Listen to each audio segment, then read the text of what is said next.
Hey everybody, this is a Sweet Stuff Saturday, and I'm going to go take you and show you the progress I've made. So just put the final coat of varnish on. I'm using General Finishes gloss varnish. That is the drawer, and over here is the desk. It looks pretty good. Quite happy with it.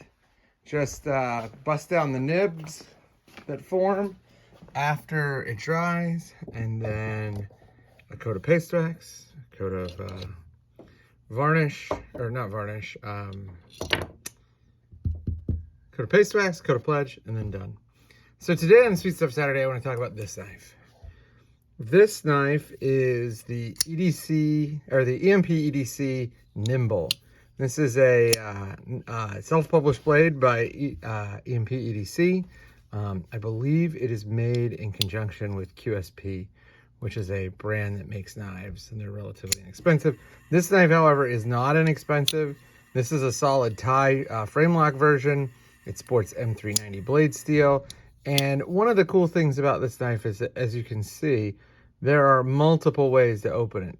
I actually can't open it like a thumb hole. I can flick it open, do the finger flick, but using it and opening it like, say, a Sage 1, that's impossible. The D10 here is way too hard to do that, but you can definitely finger flick it. You can also do the flip it, and whoop, you can roll it over. It's not the best front flipper on the planet, but it's not bad. It works. The knife comes with a bunch of, you can get it in a bunch of different finishes. This is a frag finish one. It's actually on loan from Nick. Nick sent me this one to take a look at. So just really neat to see one of the harder to find self-published blades. I think the Vero stuff is among the hardest to find, but this is right up there. He seems to sell out pretty quickly. There's a lot of different options. I really didn't like the look of the bigger one, and I probably would never get a full tie one because this thing is kind of heavy. I'll do more of that in my overview when I talk about it, but it's a bit heavy.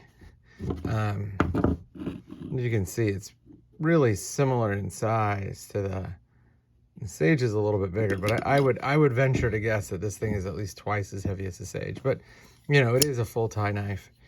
You can see in there's some pocketing, which does take the weight down a little bit, but it is still a heavy, chunky boy. Look at the blade stock on this thing. The blade stock is just massive. This is not a thin knife by any means, but it is significantly thicker than the Sage 5. The knife I'm carrying today, it is 100 times thicker. This is the Bexar, the Bear, Bexar, the Bear. And look at that. I mean, like, that is insane. Like, I don't even know if the blade will not even fit in the blade well of the Bear. That is a fat knife. Action is great. The design is interesting. I like the naked choil up, the full forward naked choil up front. I love all the opening options, but I need to carry it a little bit more and figure out whether I really like it. I used it to break down a bunch of cardboard boxes, and it was pretty good. So there is the EMP EDC Nymble.